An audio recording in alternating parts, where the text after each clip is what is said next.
मराठ्यांच्या पुढाऱ्यांना समाजाची भीती वाटल्याशिवाय आरक्षण मिळणे अशक्य. त्यासाठी मतदानावर बहिष्कार हाच एकमेव उपाय. जास्त ताकद पण कमी विचार या वृत्तीने मराठा समाजाला आरक्षण मिळण्यात अडचण आली आहे. मराठा समाजाची महाराष्ट्रातील लोकसंख्या इतर कोणत्याही समाजापेक्षा खूप जास्त असल्यामुळे आणि लोकशाही व लोकशाहीतील मतदान या दोन गोष्टीमुळे इतर कोणत्याही समाजाच्या उमेदवाराला सुद्धा निवडणुकीत निवडून येण्यासाठी मराठा समाजाची मदत मतदान रूपी मिळवावी लागते. त्याशिवाय कोणीही निवडून येऊ शकत नाही. किंबहुना कोणत्याही निवडणुकीत क्रमांक 2 वर येणाऱ्या उमेदवाराला सुद्धा मराठा समाजाचे मतदान घेतल्याशिवाय तिथवर जाता येत नाही. ही वस्तुस्थिती आहे जिला कोणीही नाकारू शकत नाही. मग निवडणूक ग्रामपंचायतची असो, नगरपालिकेची किंवा आमदार खासदारांची, कारण मराठा समाज हा महाराष्ट्रात 33% आहे असे म्हणतात. म्हणजे महाराष्ट्रातील प्रत्येक तिसरा माणूस हा मराठा समाजाचा आहे. म्हणजे कुठलीही 10 माणसं तपासली तर त्यात किमान 3 माणसं ही मराठा समाजाची असतात असा याचा अर्थ. म्हणजे मराठा समाजाने कुठलेही आंदोलन न करता 8 दिवस घरातच बसायचे ठरवले तर सगळा महाराष्ट्र ठप्प होऊ शकतो. पण इतक्या ताकदवान समाजाला सुद्धा आपल्या अप्रामाणिक व निर्बुद्ध नेत्यामुळे कायद्यासमोर नामोहरण व्हावे लागले, जे खरोखरच खूप दुर्दैवी आहे. पण ही जी मराठा समाजाची हार आहे तिची काही कारणे आहेत आणि जी कारणे समजून घेतल्याशिवाय आणि ती दूर केल्याशिवाय भविष्यातही मराठा समाजाला आरक्षण मिळण्याची सुतराम संभावना दिसत नाही. कारण क्रम 1, मराठा समाज जो सर्वसामान्य आहे, सामाजिक व आर्थिक परिस्थितीने जो खूप पिचलेला आहे, उत्पन्नाचे कुठलेही खात्रीचे साधन नसल्यामुळे 40 पार होऊनही लग्न न झालेल्या तरुणांची संख्या समाजात झपाट्याने वाढत आहे. यातील कित्येक उच्च शिक्षित सुद्धा आहेत. त्या वर्गातील कोणीही कोणत्या निवडणुकीसाठी कधी उभा राहत नाही, कारण त्याला कुटुंबाचा उदरनिर्वाह करण्याची भ्रांत आहे. पण कुठलाही सारासार विचार न करता ज्याला आपले समजतो त्याच्यावर विश्वास टाकण्याची त्याला वाईट सवय आहे. आणि या वर्गाच्या या सवयीने आणि आपले वाटणाऱ्या लोकांवर विश्वास टाकल्यामुळे त्याची ही गत झाली आहे. या वर्गाची मराठा समाजातील लोकसंख्या किमान 80% अधिक आहे. कारण क्रम 2, मराठा समाजातील हा वर्ग समाजातील इतर सर्व समाजाच्या लोकांना सांभाळून घेताना दिसतो. किंबहुना त्याच्या या स्वभावामुळे गावगाडा नीट चालत असतो. दिसले तर त्याला सगळे मित्र दिसतात, शत्रू कधी दिसतच नाही. किंवा त्याच्या स्वभावामुळे शत्रू त्याला ओळखताच येतो. आणि त्यामुळे मराठ्यांना आरक्षण मिळता कामा नये असे वाटणाऱ्या लोकांची संख्या आपल्या आजूबाजूला खूप जास्त आहे त्याच्या लक्षात येत नाही. पण आरक्षण मिळवायचे असेल तर असे असून चालणार नाही. भलेही मित्र नाही कळला तरी चालेल, पण शत्रूला मात्र ओळखावे लागेल आणि तेही मित्राच्या वेशातील.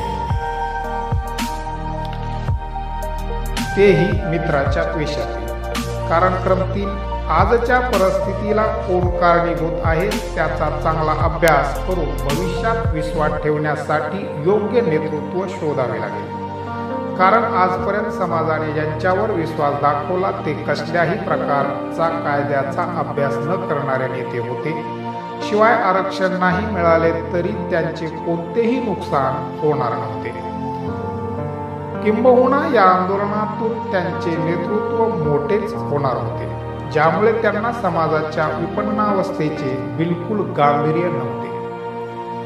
तसेच समाजाच्या कोणत्या नेतृत्वाने तर मागच्या 15 वर्षाच्या आंदोलन काळात हाताची घडी व तोंडावर बोट ठेवल्याचे दिसून आले ते आपल्याला सत्ता मिळवून देणाऱ्या ओबीसी जनाधाराच्या भीतीने. हे सुद्धा मराठा समाजाने आता तरी लक्षात घ्यावे लागेल. कारण क्रम 4, मागच्या 5 वर्षात क्रांती मोर्चाने काढलेले 58 मोर्चे ऐतिहासिक ठरले, पण मोर्चे काढून न्यायालयाच्या निर्णयाला व कायद्याला आपल्याला पाहिजे तसे करून घेता येत नाही हे सिद्ध झाले. पण तरीही आज काही नेते कुठल्या तरी पक्षाचे हस्तक बनून पुन्हा मोर्चे काढण्याचीच भाषा बोलत असतील तर समाजाने त्यांचा कान धरून या मार्गाने आरक्षण मिळवण्याचे उद्दिष्ट साध्य होईल का? शिवाय मोर्चा आरक्षण मिळविण्यासाठी की तुमचे नेतृत्व सिद्ध करण्यासाठी हे सुद्धा जरब टाकून विचारायला पाहिजे. शिवाय तुम्ही समाजाच्या नावाखाली मिळवलेले सत्तेचे लाभ व पडद्याआड केलेली आजपर्यंतची सर्व काळी कामे आम्हाला माहीत आहे याची त्यांना ओळख द्यायला पाहिजे. आणि आजपर्यंत झाले ते झाले, पण इथून पुढे तरी समाजाबरोबर प्रामाणिक राहा अशी समज द्यायला पाहिजे. कारण क्रम 5, मराठा समाज खूप मोठा होता आणि आहे, पण यापूर्वीची आपली ताकद तलवारीत होती जी आता लोकशाहीमुळे आपल्या मतदान आहे.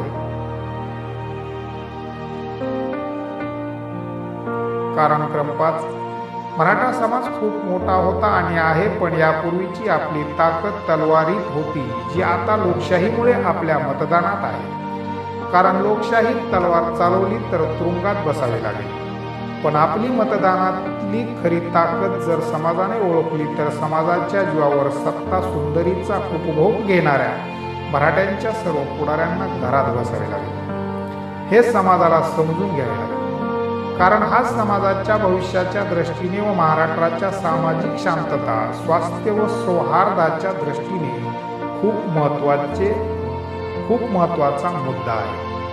आगामी 6 महिन्यावर राज्यातील नगरपालिकांच्या तर 10 महिन्यावर जिल्हा परिषद व पंचायत समितींच्या निवडणुका आलेल्या आहेत.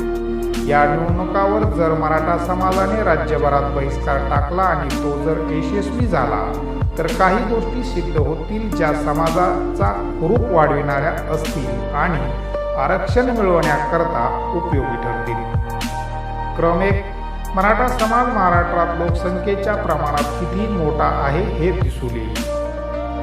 क्रम 2, मराठा समाज किती प्रमाणात संघटित आहे याचीही खात्री पटेल. क्रम 3, समाजाचे मित्र कोण व विरोधातील आणि सोबत नसलेले कोण अशा सर्वांचे आकार व संख्या स्पष्ट होईल. क्रम 4, मराठा समाजाचे नेते सर्वांना भीतात, म्हणजे अल्पसंख्याकांना भीतात, ओबीसी व दलित या सर्वांना भीतात, पण स्वतःच्या समाजाची मात्र त्यांना अजिबात भीती वाटत नाही. पण बहिष्काराचे स्वरूप व त्याचे परिणाम पाहून त्यांचीही पाचावर धारण बसेल. आणि हेच सर्वात महत्त्वाचे असेल जे या सार्वत्रिक निवडणुकातील बहिष्कारामुळे शक्य होईल. कारण मराठा समाजाच्या नेतृत्वाने फक्त समाजाला भिण्याची गरज आहे. कारण त्याकडे आरक्षण मिळविण्यासाठी आवश्यक असलेली बुद्धी होती, पण इच्छाशक्ती नव्हती आणि त्यामुळे आरक्षण मिळालेले नाही. हे न्यायालयाच्या निकालानंतर त्याच्या वर्तणुकीकडे पाहून आता सूर्यप्रकाशा इतके स्पष्ट झाले आहे. नाहीतर तामिळनाडूमध्ये मिळालेले 69% आरक्षण, ज्याला घटनेच्या सूची 9चे संरक्षण असल्यामुळे जे 29 वर्षापासून म्हणजे 1992 पासून टिकून आहे आणि ज्या कायद्याचा पुनर्विचार सूची 9च्या आरक्षणामुळे सर्वोच्च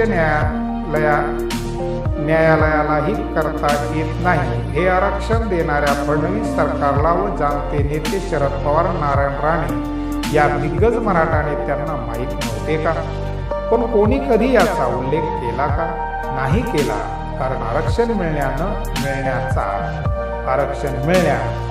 मिळण्याचा त्यांना काही फरक पडणार नव्हता. मग यामुळे ते समाजाप्रती प्रामाणिक नव्हते किंवा त्यांना समाजाबद्दल अजिबात तळमळ नव्हती असे कोणी म्हणाले तर त्याला चुकीचे म्हणता येईल का? पण नाही, त्यांना याची अजिबात चिंता नाही. कारण त्यांना समाजाची भीती अजिबात वाटत नाही. शिवाय याचे खापर एकमेकावर, सरकारवर व न्यायालयावर फोडून ते कधीही नामानिराळे राहू शकतात हे त्यांना माहीत असल्यामुळे ते सगळे अगदी बिनगोर आहेत.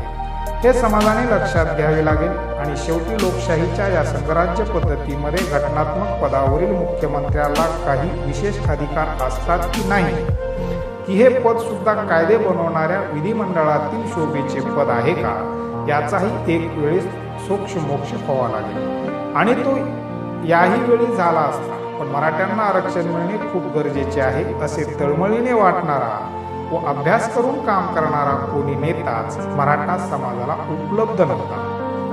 जो समाजाप्रती खऱ्यानेच प्रामाणिक आहे हे समाजाला आता तरी समजून घ्यावे लागेल. नाहीतर एक तृतीयांश असलेला समाज जर आक्रमक झाला तर मी राज्य कसे चालवायचे असा प्रश्न कोणत्याही मुख्यमंत्र्याच्या मनात निर्माण व्हायला पाहिजे.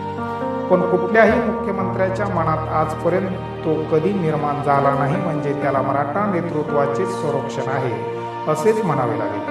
शिवाय महाराष्ट्र हे जर घटनेने चालणारे राज्य असेल तर इथं कायदा लोकांसाठी राबवला जातो की कायद्यासाठी लोक राबवली जातात हाही प्रश्न निर्माण होतो, जो खोलात जाऊन समाजाने समजून घेण्याची गरज आहे. सर्वोच्च न्यायालयाच्या मराठ्यांना आरक्षण नाकारण्याच्या या निर्णयामुळे एक गोष्ट निश्चित झाली आहे, ती म्हणजे लोकशाहीत आरक्षण मिळवायचे तर ते कायद्यानेच मिळवावे लागेल आणि कायद्याची लढाई चालूच राहील आणि ती आता दीर्घकाळ चालू शकते असे दिसते आहे. मराठ्यांच्या पुढाऱ्यांना तर यामुळे आता पुढच्या न्यायालयीन लढाईचा निकाल येईपर्यंत कुणालाच भिण्याची गरज राहणार नाही आणि निकाल कधी येईल हे निश्चितपणे कोणीही सांगू शकत नाही. त्यामुळे आरक्षणाच्या या लढाईला मराठ्यांच्या पुढाऱ्यांनी गांभीर्याने घ्यावे असे वाटत असेल तर समाजाने सुद्धा या स्वतःच्या मस्तीत मग्न असलेल्या नाटाळ लोकांना आपली ताकद दाखवून देण्याची गरज आहे. त्याशिवाय ते आरक्षणाच्या या दुसऱ्या लढाईकडे गांभीर्याने पाहणार नाहीत आणि ते गंभीर झाल्याशिवाय ही लढाई जिंकता येईल असे म्हणण्यास मन धजावत नाही. त्यासाठी 6 महिन्यावर आलेल्या नगरपालिकांच्या निवडणुकांवर बहिष्कार टाकून त्यांना जमिनीवर आणण्याचा पक्का निर्धार करायला हवा. त्याकरिता फक्त मराठा समाजाच्या पुढाऱ्यांना मराठा समाजाची भीती वाटेल अशी परिस्थिती निर्माण व्हायला पाहिजे आणि ती परिस्थिती समाजालाच निर्माण करावी लागेल. कारण मराठ्यांना आरक्षण सर्वोच्च न्यायालय नाही तर समाजाला दिलेले मराठ्यांचे पुढारीच मिळवून देऊ शकतात हे आजपर्यंतच्या घडामोडीतून उघड झालेले सत्य आहे. आणि त्यामुळे मराठ्यांच्या पुढाऱ्यांना समाजाची भीती वाटण्यासाठी निवडणुकीतील बहिष्कार हाच एकमेव सोपा पण जालीम व कायदेशीर असा उपाय आहे, ज्याला कोणताही मराठ्यांचा पुढारी विरोध करू शकत नाही. कारण तो समाजाबरोबर प्रामाणिक नाही याची शंका समाजाला आली की काय याची त्याला मनातल्या मनात भीती आहे. आणि तसेही समाजहितासाठी योग्य ते करण्यास असमर्थ असणारे असले बदगे पुढारी आपले नेते म्हणून समाजाने स्वीकारायचे का हाही प्रश्न या निमित्ताने समाजासमोर निर्माण झालेला आहे. कारण त्यांना आमदार खासदार करण्याचा जर समाजाला काही उपयोगच नसेल तर ते आमदार खासदार झाले काय आणि नाही झाले काय याचा समाजाने आता गांभीर्याने विचार करायची गरज आहे. त्यामुळे स्थानिक स्वराज्य संस्थांच्या या सार्वत्रिक निवडणुकीतील बहिष्कारामुळे खूप काही साध्य होऊ शकते. पण त्याची अंमलबजावणी होण्यासाठी मराठा क्रांती मोर्चाला एका अतिशय प्रामाणिक अशा आणि जो कुठल्याही राजकीय पक्षाशी बांधील नाही आणि शिवाय जो कुणाच्याही प्रभावाखाली येऊ शकत नाही असा कुठल्याही सत्तेची लालसा नसलेल्या नेता उपलब्ध व्हायला हवा. सोबतच यासाठी सर्व पक्षातील मराठा आमदार खासदार यांचे दुसऱ्या व तिसऱ्या फळीतील समाजाप्रती निष्ठा असलेले व समाजहिताचा विचार करणारे राजकीय कार्यकर्ते यांची मदत लागेल. कारण ते खूप प्रामाणिक आहेत. आजपर्यंतच्या आंदोलन काळातून आपले नेते म्हणजे आमदार खासदार हे त्यांना आमदार खासदार करणाऱ्या नेत्यांचे व पक्षांचे ऐकतात. त्या वरिष्ठ नेत्यांना मराठा समाजाला आरक्षण मिळाले काय आणि नाही काय याचे काही देणे घेणे नव्हते याची समज या दुसऱ्या व तिसऱ्या फळीतील कार्यकर्त्यांना आता आलेली आहे. आणि हे सगळं जर व्यवस्थितपणे मराठा क्रांती मोर्चाला करता आलं तर इतक्या मोठ्या संख्येने महाराष्ट्रात असलेल्या आणि बंधुभावाने राहणाऱ्या गरीब मराठा समाजाचे भविष्य बदलू शकते आणि आरक्षण मिळाल्यासच राज्याचे सामाजिक स्वास्थ्य व सौहार्द टिकून राहू शकते हे निश्चित. कारण प्रश्न फक्त मराठ्यांना आरक्षण देण्याचाच नाही तर महाराष्ट्रात 1/3 असलेल्या लोकांना स्वस्थ ठेवायचे की अस्वस्थ करायचे याचाही आहे. कारण प्रश्न फक्त मराठ्यांना आरक्षण देण्याचाच नाही तर महाराष्ट्रात 1/3 असलेल्या लोकांना स्वस्थ ठेवायचे की अस्वस्थ करायचे याचाही आहे. आणि हेच जाणत्यांनी मुद्दामून लक्षात घेण्याची गरज आहे. शिवाजी कवटेकर बीड यांनी लिहिलेला हा लेख आहे. त्यांचा हा नंबर आहे. प्रस्तुत लेखक हे 35 वर्षाचा अनुभव असलेले राजकीय कार्यकर्ता आहे.